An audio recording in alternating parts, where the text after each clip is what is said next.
Jamar Chase got honest ahead of the Ravens and Bengals Week 15 matchup about loving playing Baltimore, but not for the reason you might expect.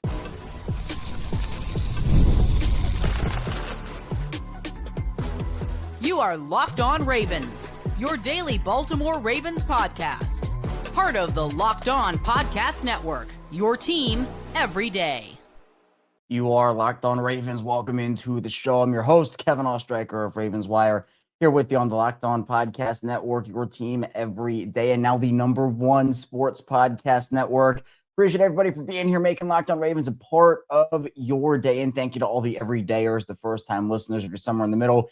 Thank you as well. We have 5 days a week plus more of daily Ravens coverage. And on today's game day episode, happy game day, Ravens and Bengals facing off in Week 15. We'll talk about Jamar Chase's comments about the Ravens and look into how successful Jamar Chase has been against Baltimore and what the Ravens have to do to slow him down. We'll also talk about, obviously, the Ravens offense versus that Bengals defense. And then we'll get into some final predictions as well. So Ravens need this one badly. Falling to 6-8 would be absolutely catastrophic, especially considering what they have done the past couple weeks, which is suffer two of the worst losses you can, which is against the division rival, especially in Baltimore's position. So let's talk about what Jamar Chase had to say a little earlier in the week. And I wanted to bring up these comments because I think one of the key matchups and storylines I'm looking at, there are a couple, obviously, but one of them is Jamar Chase and the Ravens slowing him down, which is something that, well, the Ravens haven't really done a great job of over the course of their time facing Jamar Chase. Now, Jamar Chase,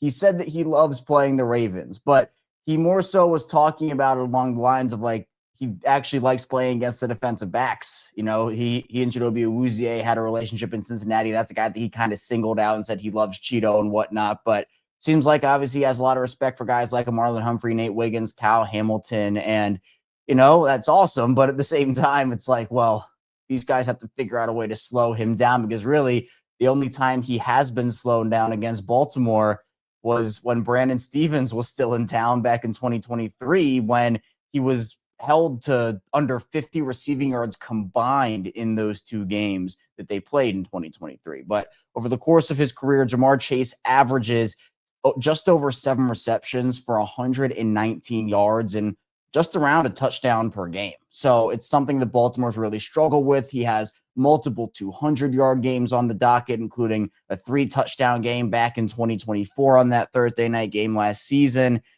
So it's tough. I mean, the Ravens did a good job of stopping Jamar Chase's 3-touchdown game streak 2 weeks ago, I guess, now against the Bengals.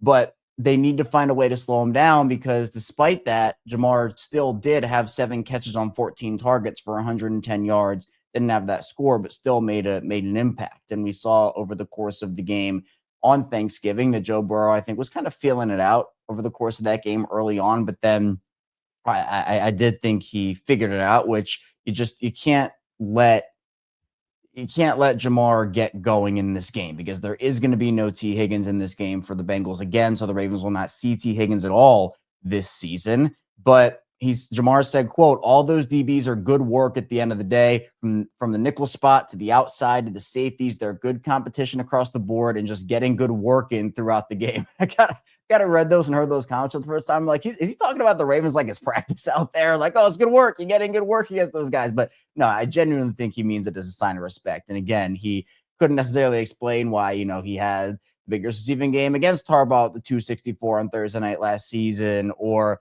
his signature rookie moment in 2021 with the 201 against Baltimore. But he said, quote, I feel like I played the best against everybody. Some games happen to be better than others. Well, look, after watching this Ravens team struggle over and over and over again against AJ Green for years against that Bengals team, it essentially it's almost like in the AFC when all these AFC teams went from the dynasty of New England to the dynasty of Kansas City.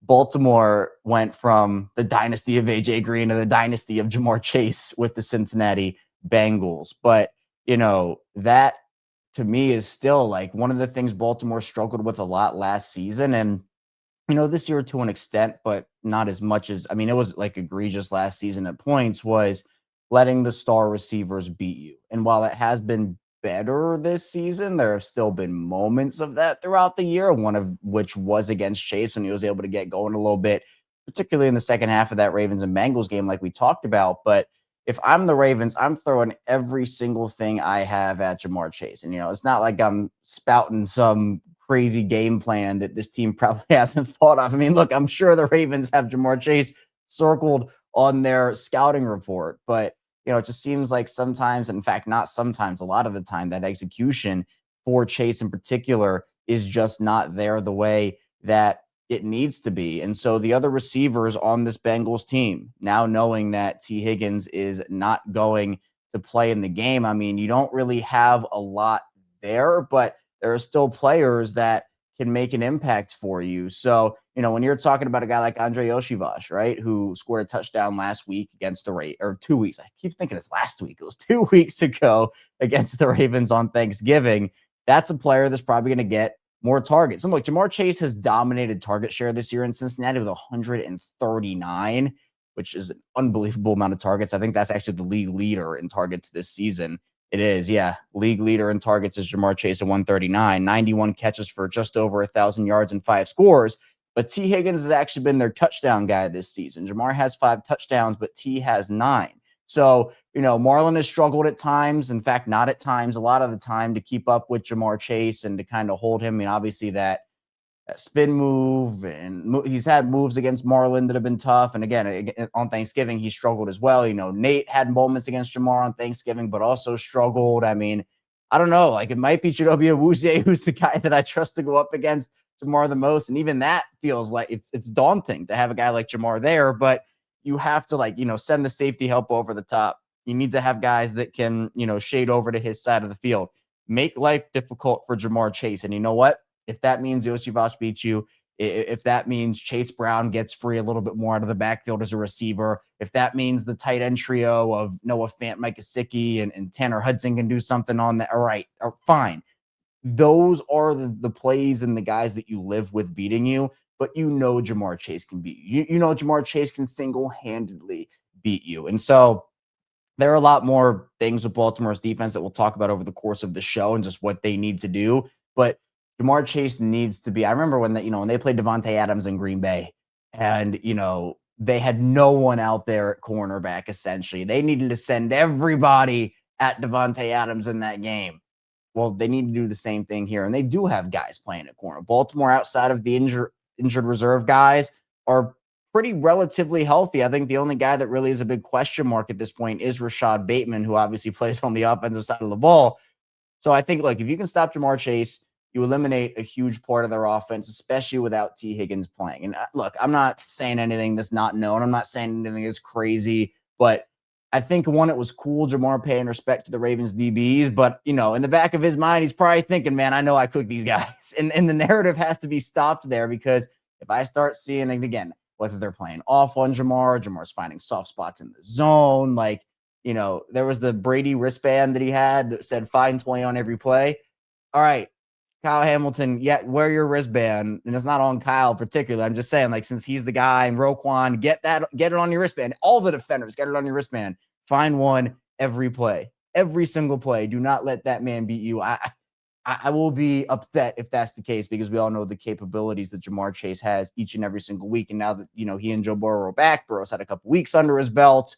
We know how high powered this Bengals offense is. And when both offenses are on their P's and Q's and doing their thing, the Ravens offense can't be challenged by many when they're at their peak. The Bengals are one of those offenses that can. But the problem with that for the Ravens is the offense right now is not at their peak. So coming up in the second part of the show, we'll talk about some key matchups. We'll focus a little more on the offensive side of the ball, but of course we'll get to the defense as well with the Ravens. So stay tuned. Plenty coming up on Locked On Ravens. First, the show is brought to you by Zocdoc. Guys, it's 2025, almost 2026, and those days of waiting for something to become a full-blown emergency before you see a doctor, they're over. No more walking it off for 6 months. No more pretending that weird shoulder stiffness is just sleeping wrong. It's time to take your health seriously, and Zocdoc makes that easier than ever, because staying healthy is more than hitting the gym or eating right. It's about actually getting things checked out when something feels off. Using Zocdoc makes scheduling easier. Search for in-network doctors and book right in the app. Real appointment times are listed, including same-day visits, so no more back-and-forth phone calls or waiting weeks to be seen. And it's super helpful for routine checkups and those little issues that you've been meaning to get checked out. So Stop putting off your doctor's appointments and get the care you need. Go to Zocdoc.com/LockedOnNFL to find and instantly book a top-rated doctor today. That's ZocDoc.com/LockedOnNFL. Zocdoc.com/LockedOnNFL. And the show is brought to you by Car Gurus. Car shopping should feel exciting, not confusing. With Car Gurus, you get the confidence you deserve. They cut through all the noise so you can actually see the best deals on the cars you want, because when it comes to a big purchase, you deserve the best deal. And Car Gurus makes that whole process simple by giving you real information, real deal ratings, and more listings than anyone else, so you can shop the way you want. Use Car Gurus deal ratings to compare cars quickly without having to guess whether the price is fair. You'll love being able to filter by everything: mileage, trim, features, so you're only seeing the cars that actually fit what you need. And their price drop alerts are a lifesaver. You get notified the second a car you're watching becomes a better deal. Car Gurus connects you with trusted dealerships for a transparent and hassle-free buying process. With over 4 million listings, the most of any major online automotive marketplace, you'll always find the best deal. Shop the way you want with the tools, data, and unbiased deal ratings that make it easy. Buy or sell your next car today at CarGurus.com. That's CarGurus.com, CarGurus.com. Moving along on Locked On Ravens, Kevin Oestreicher still here with you on this game day edition of the show. Appreciate everybody again for being here, making Locked On Ravens a part of your day and your first listen each and every single day. And be sure to check out, obviously, all of our game day coverage and content. We do these pregame episodes before every game, but we also have the watch-alongs during every game, which we started this season, so you can tune in. It'll be 1 p.m. That's when this game is, and we'll react to every single play live here on the channel. And then we will have the instant reaction show right after the game, then the Locked On Ravens squad show after that, of course, for 5 days a week plus more. So the regular show Monday through Friday, 6 a.m. Eastern time. We have bonus episodes on the weekends and their headlines. I mean, there's so much content and coverage here. We actually also just started up the Everydayer program, where if you want to support the show a little bit more, you can check out that link in the description. Actually, we just had our first Friday Q&A, which was really fun. And, you can access an exclusive text line with me where we can talk about the team. There's a Discord server and a whole bunch of stuff over there. So if you want to support the show a little more, again, that link in the description below. But if not, again, nothing's changing with the show. So everything is still here, free and available for you. Let's talk about this game a little bit more. We obviously mentioned the Jamar Chase comments and situation. And actually, Zach Taylor had some comments about the Ravens DBs as well, kind of going right into that, saying, quote, "The DBs are all really smart. The younger ones over there, number 2, and talking about Nate Wiggins, obviously, but still with Cheeto and Marlon and all those guys, it's a really veteran group. So that shows up with their communication, how they're all playing, all their different defenses, their response to one of your responses, how quickly they get communicated. It's all really impressive. Nothing is easy when you play against them." And, I also talked about Kyle Hamilton. He said, quote, "I don't know what position you really say he plays. I don't even know if he's listed as a safety.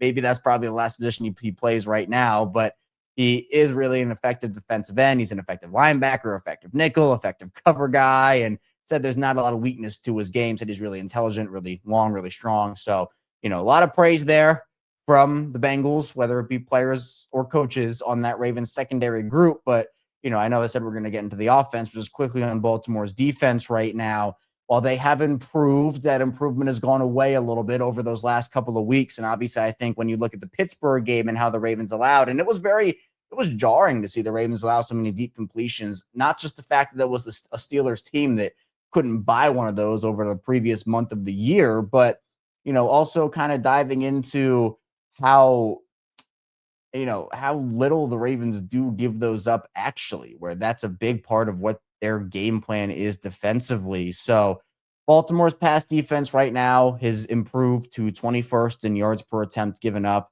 17th in rushing given up, but they've actually improved a lot as a third down defense and a red zone defense. They've really tightened up in those two categories. They're 11th in third down defense, and they are 9th in red zone defense. If you want to compare that to what Cincinnati is going to bring to the table this week in those two regards, Cincy is the 7th best third down offense in the league. So that's an area they excel in. They're a middling red zone offense. And obviously, if you look back to the last time these two teams played, the Ravens did a great job in that first half and honestly the entire game of holding Cincy to not touchdowns in the red zone. 1 for 6 for Cincy in the red zone in that game. You have to be able to do that again because, again, I'm worried about this Ravens offense. It hasn't looked good over the last month. And if this Cincy offense gets out to a really strong lead again, like they did in that first game against Baltimore, it's going to be really hard for them to come back if the Ravens offense does not figure out how to score touchdowns. Like it just is what it is, because Baltimore's red zone offense has been horrendous this year. They're 30th in the NFL, 44.9%. If you've been listening to me for a long time, even just recently, you've heard me probably say this stat 10 million times, where Baltimore's red zone offense last season, number one in the NFL, over 70% conversion rate there. And even in 2023, Todd Monken's first year, they were 7th. So like, this is a steep, dramatic drop off there. And look, I'm not saying Cincy's red zone defense is great. It's not. They're 28th in the league there. Cincy's defense as a whole is horrendous. But, we saw the Ravens just give the Bengals turnover after turnover after turnover, make mistakes. And, shout out to Cincy's defense. Like, they were in position to make a lot of those plays, and they were playing really inspired football. But, it was embarrassing to see the Ravens offense, which has been so feared over the years, kind of be almost like it's reduced to feels like nothing at this point, where they get the run game going a little bit. They have a couple of good drives per game, but they either start really slow and then kind of find something too little too late, or they start really fast and then kind of fizzle out. And that's been a consistent theme for Todd Monken over the course of his career as the Ravens offensive coordinator. So you can't afford a slow start against Cincinnati. And Baltimore, they were up 7-3 at the end of the first quarter in that game, but then it just continued with the turnovers and putting the defense in bad spots. And like, the defense was holding the Bengals, and the defense was trying to stay attached for this offense. And then it just, the floodgates opened, and that is what it was. So, for the offensive side of the ball, establishing your run game early and using the tight ends is going to be so important in this game, because we saw Isaiah Likely. I mean, look, the fumble was bad out of the end zone. We know that, but Likely had 5 catches for 95 yards in the game. And since he has struggled to cover tight ends this season, I mean, they allowed Dawson Knox and Dalton Kincaid last week to go off. And I would expect a heavy dose of the tight ends here, but I would also expect a heavy dose of Zay Flowers, who has practically been, if you follow me on social media, you probably saw my tweet yesterday or post yesterday on Instagram and on Twitter, that Zay Flowers, he's been the offense this season for the Ravens in the passing department outside of touchdowns. I've mentioned this over the last couple shows as well, where Zay has almost 40 more targets than Mark Andrews does, who's the next closest guy. He has 30 more receptions than Andrews and 550 more receiving yards than Andrews does. 891 compared to 341 for Andrews as the next closest. Now, Flowers hasn't scored touchdowns this year, only 1 compared to Andrews, his team leading 5. But even still, getting those tight ends involved and getting those guys in the end zone going to be really key. Now, Rashod Bateman obviously is a question mark in this game. At the time of this recording, I don't know if he will play or not, but, he's someone that, we can be honest about it, has been pretty disappointing this season. I was expecting a lot more from Rashod this season, but I don't know. It's been really, really tough for him. And, after signing that deal and having the year he had last year, like, he earned that deal last season. Like, I still think Rashod Bateman is very talented, but, like we see the drop last week against Pittsburgh, it just feels like something is off there. I don't really know what it is. So Harbaugh talked about Bateman's injury and said it was more of like a nagging ankle thing. So we will see if that holds him out in this game. If it does, then I would expect more DeAndre Hopkins, hopefully, who the Ravens have made it a point after last week to say, hey, we want to get him more involved. Tez Walker would be active at that point, which I love Tez, and I want him to get more opportunities. I think he can really help you as a field stretcher, but we'll see. I mean, the Ravens have a lot of questions they need to answer. I mean, the big one is the offensive line. That's the one that everybody's talking about, because it doesn't matter if you have Lamar back there, Derrick Henry back there, Keaton Mitchell back there, whoever. If you can't protect for your quarterback or open up rushing lanes, you're not going to have a very good day, regardless if you have the best players at every single position on offense outside of the O-line. So coming up, we'll talk about that O-line a little bit, as well as move a little more into the Ravens defense versus the Bengals offense, and then do some final predictions. Stay tuned. Plenty coming up on this game day edition of Locked On Ravens. This episode is brought to you by PrizePicks. The holiday season is one of the best times for sports. Bowl games, big basketball matchups, playoff pushes, it's all happening at once. And while we're all making choices every day, one of the most fun places to make the right call is PrizePicks. PrizePicks is the easiest way to get in on daily fantasy. Just pick more or less on at least 2 player projections, lock in your lineup, and you're in the game. It's simple, fast, and available in 45 states, including California, Texas, Florida, and Georgia. PrizePicks is adding an extra layer of excitement to the holiday sports schedule. Creating a lineup takes less than a minute, and the app makes the whole process smooth and intuitive. You can choose from a huge range of unique stats: fantasy score, field goals, attempted free throws, made turnovers, whatever fits your strategy. And it's all happening over on PrizePicks. Now, the PrizePicks app today, and use code LOCKEDONNFL to get $50 in lineups after you play your first $5 lineup. That's code LOCKEDONNFL to get $50 in lineups after you play your first $5 lineup. PrizePicks, it's good to be right. Continuing on Locked On Ravens, Kevin Oestreicher is still here with you on this game day edition of the show. Ravens and Bengals facing off in a huge Week 15 matchup for both teams. With a loss, Cincinnati is mathematically eliminated from the playoffs. With a loss, Baltimore is all but eliminated from the playoffs. They need a massive amount of help, plus winning out after this. And they might even have to win out here, and maybe even still won't have an opportunity if Pittsburgh goes 4-0. But we will see. It's a big game. And of course, we'll be back here for the watch along at 1 p.m. Eastern time. And then we'll have the instant reaction after that, as well as the Ravens squad show of myself, Sam Njoku, and former Ravens receiver Qadri Ismail after that. So much game day coverage for you on Locked On Ravens. So much Ravens coverage here for you on Locked On Ravens. We have the regular show Monday through Friday. So of course, we'll be back tomorrow as well with a regular episode of the show as we do. That'll be episode 1,661 consecutively for me here. Never missed an episode since I started back in 2019 on Locked On Ravens. So let's dive into some more. We left off with the offensive line for Baltimore, and oh boy. Yeah, the offensive line for Baltimore is not great. It's not great. It's terrible right now, to be honest with you. Obviously, the guard positions are the one, Daniel Falele, Ninja Voorhees. Seems like that's what they will be rocking with for the rest of the season. And, it's felt that way for a while. But, I kind of hold on to like a sliver of hope every single week that we'll get that notification of like, oh, let's go, like Daniel Falele or Voorhees getting benched for Emory Jones or whoever. But, feels like that's not a reality. And obviously, the Ravens offensive line struggled against the Bengals in that Thanksgiving game where, the Bengals were allowed to, they didn't have a ton of sacks, only 2, but they were getting some pressure on Lamar. They went to some cover 0 looks, it felt like at times. And, the Ravens offensive line has to be able to handle it better. Roger Rosengarten had a really good week last week against TJ Watt and that Steelers defense. But again, like it's just the guard spots. It's the guard spots. And, right now for the Bengals, they're not going to have Trey Hendrickson. He is done for the year. So, the Ravens don't see Trey Hendrickson this season as well as T. Higgins. So you have to take advantage of not seeing the opponent's star players. And I'm not saying the Bengals still don't have star players out there, but like defensively, these are guys that you're the Baltimore Ravens offense, and the Baltimore Ravens offense over the last, since Lamar Jackson came into the league, essentially 2019 is when this started. They've been feared, like I talked about. I don't think teams fear the Ravens offense right now. It's kind of like what Marlon was talking about with the defense before the season started, where, he wanted to get back to that 2000 standard and this, that, and the other. And, it's not quite the same, but it's kind of similar in the fact that, like, I just don't think teams fear that offense right now because, with the way that Lamar has played over this last month. And again, there are a lot of factors to that. The O-line, banged up status. Obviously, he just hasn't made some throws as well. Like, he just hasn't been playing great for a lot of different reasons. And plus, you see, like, the play calling gets weird at times, and you see the drops and the penalties, and it's just like it's a lot of mistakes here for Baltimore, and it's been difficult to watch. Like, this offense just feels so difficult to watch, and this Bengals defense again is terrible. It's a terrible defense.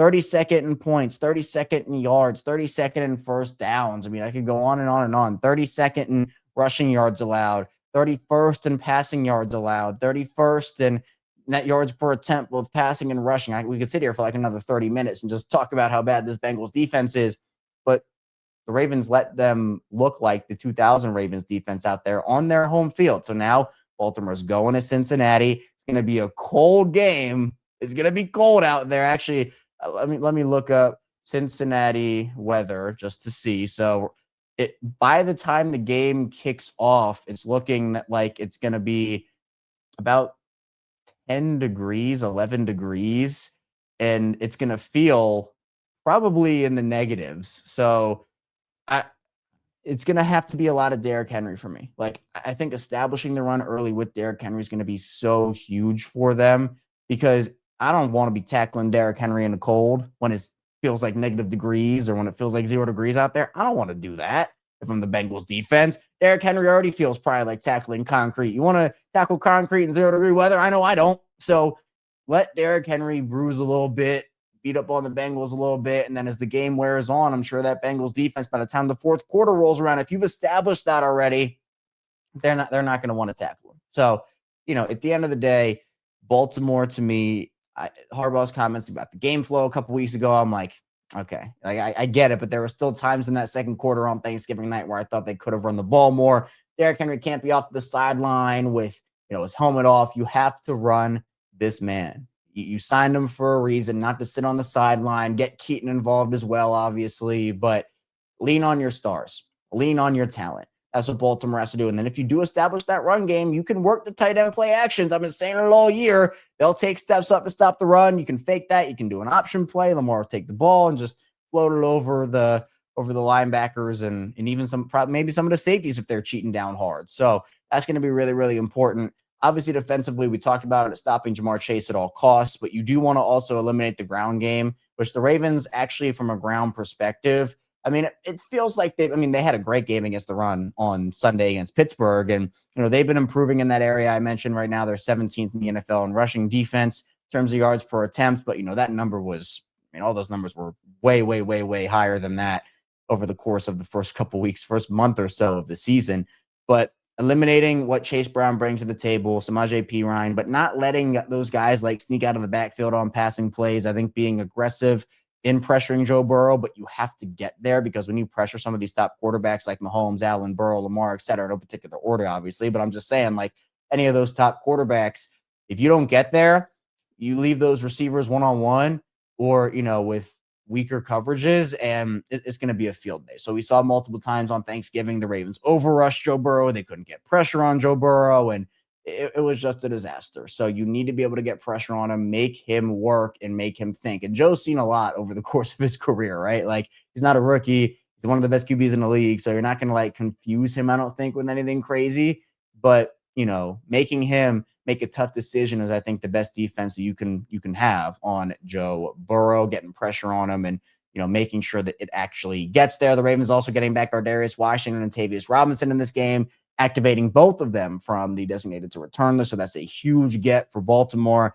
So I'm excited. If I had to give a prediction, I think that Baltimore generally plays better with their backs against the wall, which, I don't feel very confident in saying right now, but, they've had moments like that. So I'm going to say Baltimore wins. They end Cincinnati's playoff dreams, and I'm going to say it'll be 33-31 Ravens. I'll say the offense gets back on track. Don't feel very confident in saying that, but maybe that's a bold prediction that I'll put out there. Ravens offense gets back on track. Lamar gets back on track. And who knows, maybe that sparks them for the remaining 3 games after this of their season. But that's all I have for you here today on this edition of Locked On Ravens. Thanks so much for tuning in to the show on the web. Be sure to hit the like and subscribe button in video form. Follow along and subscribe in audio form. 5 days a week plus more of daily Ravens coverage. We'll be back here a little later. We'll do the watch along at 1 p.m. We'll have the instant reaction show after that and the squad show after that. So be sure to stay tuned for all of our game day coverage and Ravens coverage. I'll see you right back here soon on Locked On Ravens.